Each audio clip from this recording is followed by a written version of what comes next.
ఇప్పుడు పవన్ కళ్యాణ్ గారు ఇంకోటి కూడా మాట్లాడాడు. మోడీ గారు మనతో కలిసి డయాస్ ఎక్కటాకి వాళ్ళ ఎస్పీజీ కూడా కంగారు పడుతుందని చెప్పారు. మీరు దాన్ని ఏకీభవిస్తున్నారా అని అడుగుతున్నాను. పవన్ కళ్యాణ్ గారు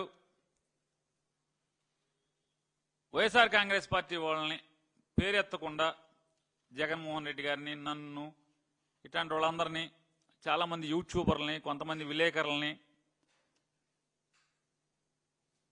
మోకాళ్ళ మీద కూర్చోబెట్టి కీలుకు కీలు కాలుకు కాలు ఎరగొడతా అన్నాడు.